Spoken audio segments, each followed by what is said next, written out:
Time stood still. He knew. He was here. Your heart beat. It was so loud it drowned out any other sound and inundated your head. You could feel it thrashing against your chest, accelerating at a pace you didn't know possible. You were almost on the verge of hyperventilating as you turned around. Your movements were so slow, so panicked, so strained. You were terrified of the outcome, so much that you'd braced yourself for the familiar impact of another hit. Yet, as your intoxicated orbs fixated on the space behind you, there was no sign of him. He wasn't there. He was messing with you. A buzzing sensation shook you from your trance. He had texted you again. I'm fucking with you, doll. You want to be so damn stupid. Get some sleep. I'll see you when I get back. Your hands shook as you stared at your phone, a combination of emotions consuming you as you sat there nebulously. You were tired of the games, of all the indiscretions. You were fed up with this never-ending tribulation.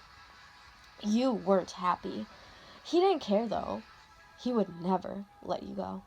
In the midst of your thoughts, you realized something. If he hadn't caught you then, you had a chance to get home before he did. The countdown was beginning. You needed to move, and fast. The clock was ticking. Run. The word reiterated in your mind as you scrambled off the chair, tripping clumsily over your own 2 feet. Your breathing increased in cadence as you pushed through the crowd of bodies and towards the fire exit. Run! Your legs were unstable, shaky. You could barely feel them with the pace they were running at. Your arm slammed against the door, the force causing it to smack against the brick wall outside. Wind gushed against your face, the icy particles freezing your heated skin. You paused for a second, analyzing your surroundings. Left. That was the direction you had to go.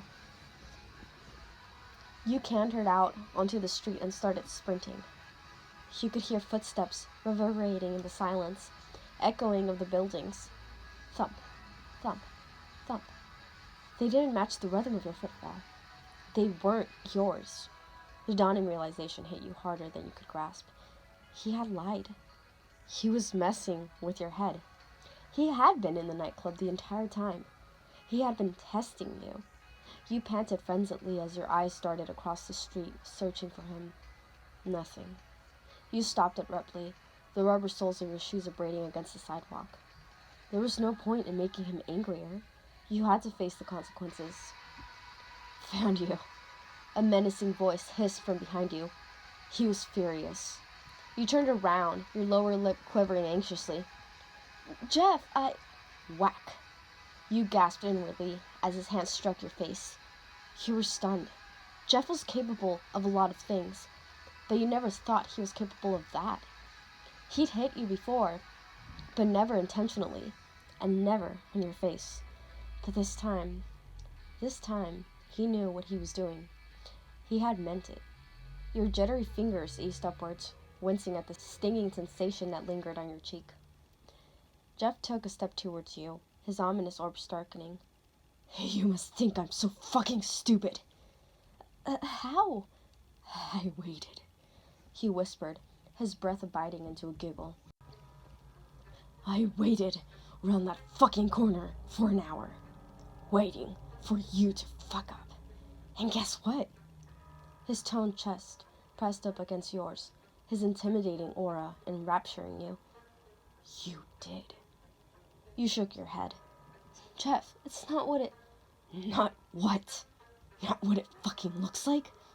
Well, to me, it looked like my girlfriend snuck out and spent her night getting fucking wasted in a bar. I thought I told you never to step a foot out that door. His callous hand grasped your shoulder, his charred fingers twisting into the fabric of your t-shirt. He flinched. Were you meeting someone? Who the fuck was he? I wasn't meeting anyone, Jeff. You're a controlling paranoid wreck. You need help. I didn't want this. You forced me into this. I want my life back. I want you back. Your voice trembled, a restricted cry racketing through your mouth. Why? Why did this have to happen to you? Why us? You inhaled a sharp breath, capturing his gaze in yours. You kill people. It's a hobby. Jeff growled, his voice perilously low. No, Jeff. A hobby is painting, singing, something normal. You're not normal. You're crazy. I always liked that word. Heck, I think I like it more when it comes out of your mouth. He was laughing. It was deranged, maniacal. It chilled you to the core. He had cracked just a little bit more. He really was gone. You glanced over your shoulder, observing how close you were to the canal behind you. It was close.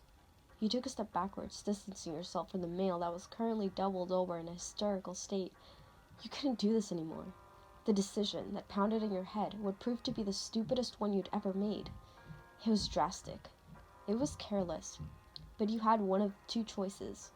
Continue to live your life like this, or attempt to get out of it. You'd made your decision. Whilst he was distracted, you climbed onto the algid bars of the railing. Jeff's head snapped upwards. What are you doing? His lidless orbs were wide, water trickling down his cheeks from his laughing fit. His expression was concerned, distressed. What the fuck are you doing, Sarah? His tone was unsteady. He was worried. He cautiously took a step forward, his combat boots heavy on the concrete ground. He examined the canal behind you before his gaze fixated on your face. Don't be so fucking stupid. Calm down. You shakily shook your head. No. Jeff flung his arms to the side exasperatedly. I'm sorry, okay? His voice was loud, contentious. He wanted you to hear him. He attempted to frown, but the self-inflicted wounds on his face made it difficult. I'll change. I promise. His hands shot upwards, clutching fistfuls of his seamed, shoulder-length black hair. But you won't. You'll never change, Jeff. I can't hold on to empty promises anymore. I fucking love you, okay? Don't do this to me. Your lashes fluttered gently, your stomach constricting as his words swelled your heart. He never said those words. He never told you he loved you. He hadn't said them since that night he'd murdered his family. It wasn't enough, though. You were done. I'm sorry, you whispered, uncurling your hands as you let go of the bars. He jolted forward, his arms outstretched in an attempt to grab you before you fell. But he was too late. You were already falling. Darkness swirled around you as you plunged into the water below. The pressure of gravity on your back almost made you feel like you were floating, like a feather drifting in the wind. You sealed your eyelids shut, bracing yourself for the impact, a deep breath circulating through your chest as you plummeted into the freezing water. You were numb, cold, submerged. You sunk lower into the dark abyss, the tide dragging you under. Panic surged through your veins. This wasn't what was supposed to happen. You were meant to reach the surface and hide until he'd given up on his search for you. Not this. Your limbs weren't working. You couldn't move. You couldn't swim. You were drowning. You stared upwards as you immersed, your muscles finally relaxing. You were accepting your unintentional fate. There was a splash above you, followed by a tornado of ripples. Air bubbles exploded from something that was coming straight towards you. Strong arms laced around your back, pulling you close. You were spiraling upwards, the compression of sinking minimized around you as you broke through the surface of the water, gasping for air. You panted strenuously, your gaze captured in those familiar orbs. Jeff had saved you. He did care. You shivered against his toned chest, a smile bracing you. Within seconds, his lips were against yours, his grip tightening as he mumbled between breaths. Don't fucking scare me like that again. The next night, silence. It was a sound that you heard so rarely. It was so serene, so tranquil. You had forgotten how nice it felt. During these infrequent moments, you had a chance to clear your head, a chance to think. It never lasted long when Jeff was concerned, though. There was always bound to be a disturbance, and that disturbance just so happened to be an empty beer can hitting your foot as it rolled across the floor. He was drinking again. With a soft sigh, you glanced over at him. He was slumped over the unkempt sofa, his arms crossed over his chest as he took another swig of his drink. He looked unsettled, agitated almost. Something was up with him. There had been since the previous night, since he'd stopped you from drowning. "Jeff?" you whispered, your voice barely audible. His calloused fingers flexed on the beer can, the pressure causing it to bend inwards. His ominous orbs started towards the corner of the room. He hadn't even acknowledged your concern. He was more interested in whatever was there. You shifted onto the windowsill, biting your lower lip as you watched him. His chest expanded a little as he growled in annoyance. You were almost scared to find out what was occupying his attention. He looked deranged, psychotic. You almost jumped out of your skin when his fist connected with the table. "I know you're there, fuckface."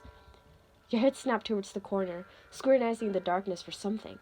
Anything to convince you he wasn't now imagining things. Nothing. "Who's there?" you dared ask. Jeff laughed, though his attention never subsided towards you. "Him. Don't you hear it?" "I can't see any—" "I didn't say you could see him. I said you can hear him." "Jeff, you're scared." "Come here," he demanded, averting his focus on your tense form. You bit down on your lower lip to stop yourself from protesting. You didn't want to go near him when he was acting like this. You always tried to avoid him when he was having a moment. But the way he was looking at you, it was enough to have your bare feet willingly traipsing towards him.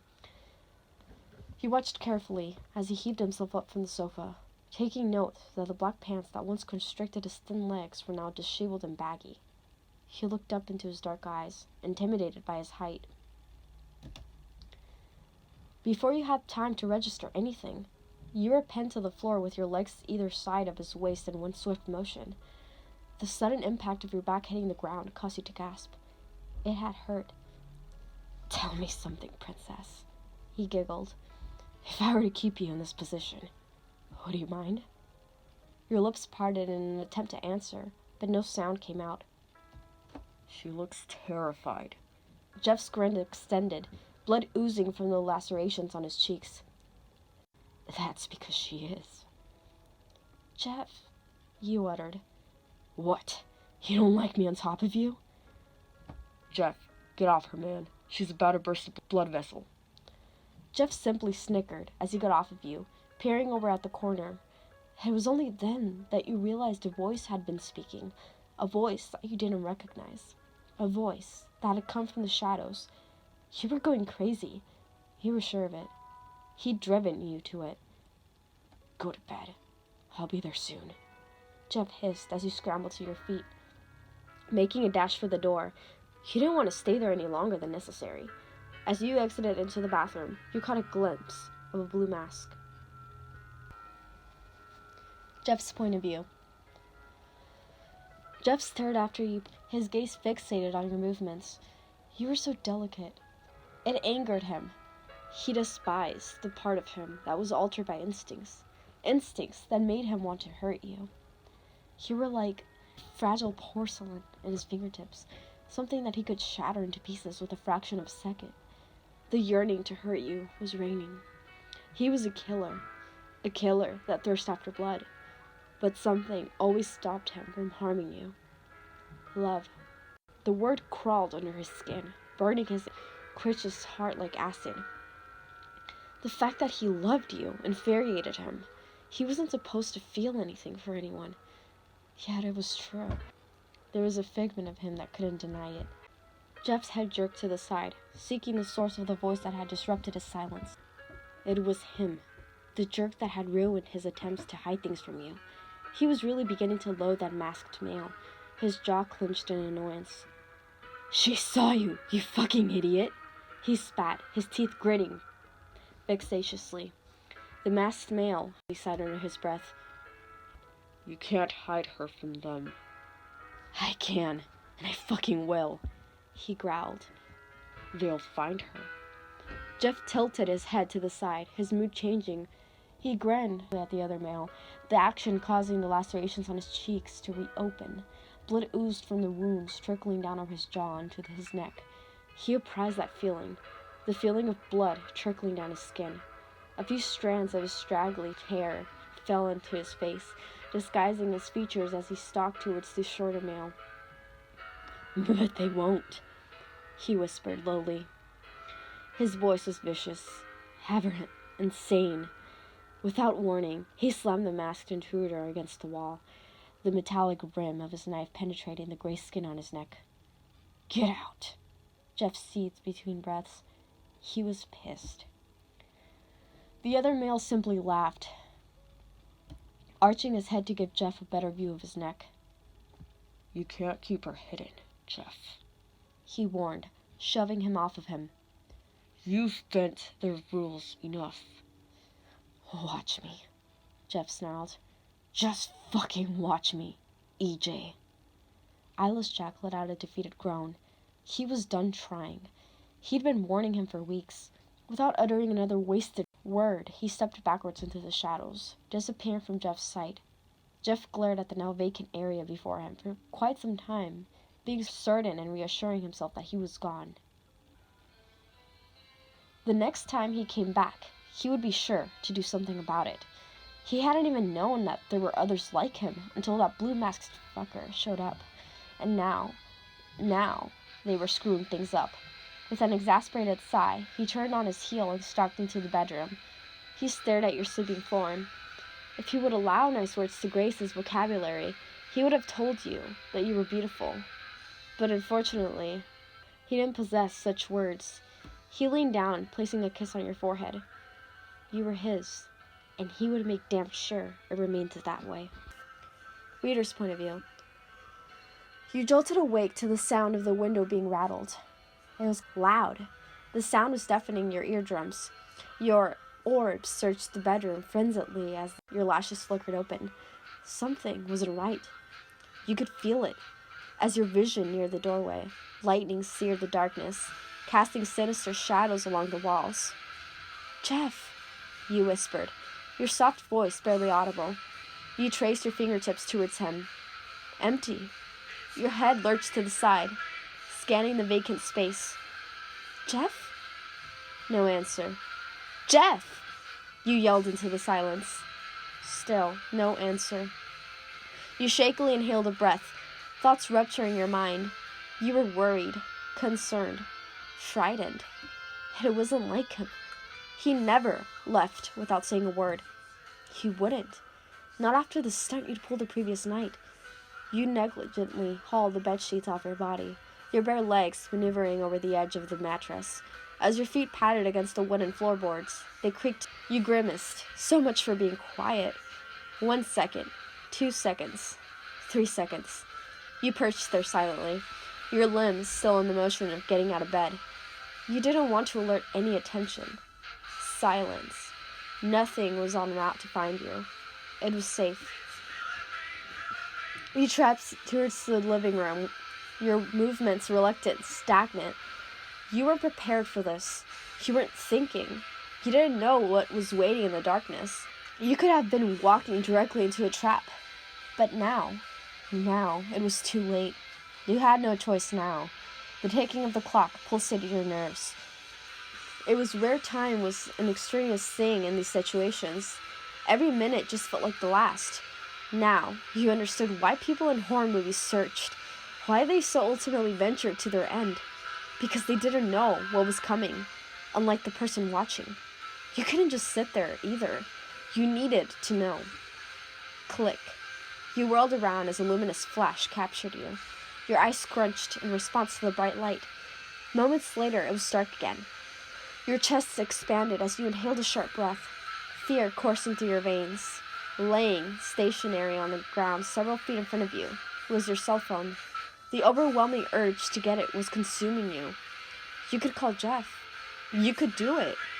Paranoia thrashed your senses as you stood there, arguing with yourself. There wasn't an option in the matter. It was your only choice. 1, 2. You lunged forward, your clammy hand retrieving the device before you retreated backwards into the sofa, your jittery fingers unlocking the screen. You. All you could see was you. You were displayed on the screen. Staring at the camera lens, someone had taken a picture of you only moments ago. That's what the flash had been. Your lower lip trembled as you dropped the phone. You were on the verge of hyperventilating. Someone was here. Someone was messing with you. Hysteria revoked any warning Jeff had drilled into your head. You were not staying here. You had to protect yourself. Echoes of your footfall reverberated against the walls as you flipped to the door. The door that seemed to be nearing. The door that was now opening. You halted to an abrupt stop, your heels abrading against the floor. Where the fuck are you going? Trying to sneak out again? A dark voice hissed. Jeff. Relief. It was the only emotion you could fathom. Jeff slammed the door shut behind him, his ominous orbs glaring into yours. He was furious, antagonized. Don't you ever fucking learn? He growled, taking a threatening step towards you. He was trying to intimidate you, to make you back down. Jeff, what the fuck do I have to do to make you... Let me talk for 2 damn seconds! He glared at you. The expression on his features was terrifying. He regretted it. Why did you have to shout? His combat boots federated into the ground as he enclosed the distance separating you from him. His eyebrows furrowed together, his grin extending. He enjoyed this. He loved that he had that effect on you, that he scared you. Someone's here, you stuttered, extending your arms, your fingers pressed against his toned torso, twirling in the fabric of his off-white hoodie. Please, just listen to me. The look that clouded his gaze confirmed everything you dreaded to believe. You were right. Someone had been here the entire time. You felt Jeff's callous hand grasp your wrist, his sharp fingers pressing into your skin. He yanked you into him, his mouth millimeters from your ear.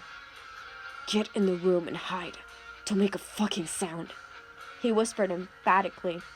There was no hint of humor in his tone. He was serious. I'll find you when I'm finished. If anything happens, you scream. He took a step backward, searching your surroundings, before his orbs focused back on yours. He nodded at the room, signaling you as he retrieved the knife from his pocket. You listened to his instructions. It was the only thing you could do.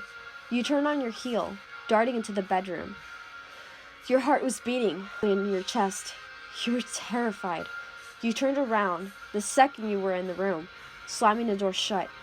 You listened intently, straining to hear what was happening in the living room as you took a step back. You tensed immediately, your limbs paralyzing you to the spot. Someone was standing behind you.